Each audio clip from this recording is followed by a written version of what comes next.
Hi friends, இன்றைக்கி சுவையான ஒரு டேஸ்டியான ராகி புட்டு எப்படி செய்யலான்னு நம்ம பார்க்குறோம். இதுக்கு முதல்ல நான் கொஞ்சம் ராகி மாவு எடுத்துருக்கிறேன். நான் ஒரு ஆளுக்கு தேவையான ராகி மாவு தான் எடுத்துருக்கிறேன். நம்ம அதுக்கு தேவையான உப்பு நம்ம இதில் சேர்த்துக்கிறோம்.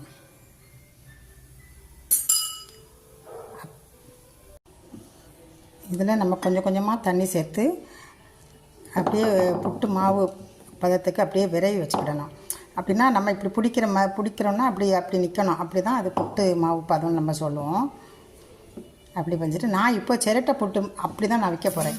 குக்கரில் தான் அதை வைக்கணும். அதுக்கு இந்த மாதிரி ஒரு இப்போ இருக்கும், நம்ம கடையிலலாம் அப்படி வாங்கலாம். இது சிரட்டை புட்டுக்கு வைக்கக்கூடிய ஒரு பாத்திரம். இது வந்து குழாய் புட்டும் வைக்கலாம். ஆனால் நான் ஒரு ஆளுக்கு இதை செய்கிறதுனால நான் இந்த மாதிரி நான் எடுத்திருக்கேன். அதில் ஃபஸ்ட்டு நம்ம தேங்காயை சேர்க்குறோம். தேங்காயை போட்டுட்டு அப்புறம் இந்த மாவு போடுறோம். திரும்பவும் கொஞ்சம் தேங்காய்,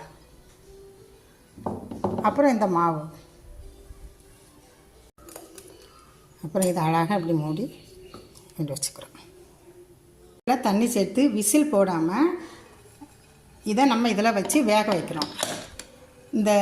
இந்த ஓட்டை மேலே நமக்கு ஆவி வந்துட்டுன்னா அந்த புட்டு வெந்திருக்குன்னு நமக்கு அர்த்தம். ஸோ நான் இதை இப்படி வச்சுருக்கிறேன். அப்புறம் நான் அடுத்த ஒரு இதில் டீக்கு நான் ரெடி பண்ணிகிட்ருக்கிறேன். இப்போ பார்த்திங்கன்னா டீ இதாகிடுது. இஞ்சி,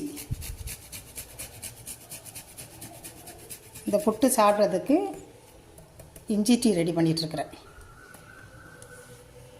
இப்போ நான் புட்டுக்கு அப்பளம் பொரிச்சிட்ருக்கேன்.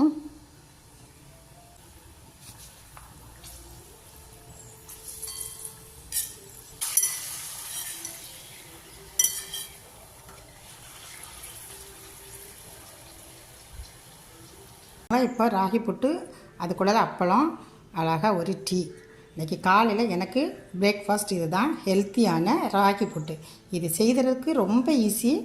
சீக்கிரமாக செஞ்சு வேலைக்கு போகிறவங்களுக்கு, குழந்தைங்களுக்கு, பெரியவங்களுக்கு எல்லாருக்குமே கொடுக்கலாம். இதில் நம்ம பாசி பயிர் வேக வச்சு கூட வச்சுக்கலாம், பழம் வச்சு சாப்பிட்டுக்கலாம். அது அவங்கவுங்க விருப்பம். எனக்கு அப்பளம் போட்டு சாப்பிட்றது ரொம்ப பிடிக்கும். ஓகே ஃப்ரெண்ட்ஸ், அடுத்த ஒரு குக்கிங் வீடியோவில் உங்களை சந்திப்போம்.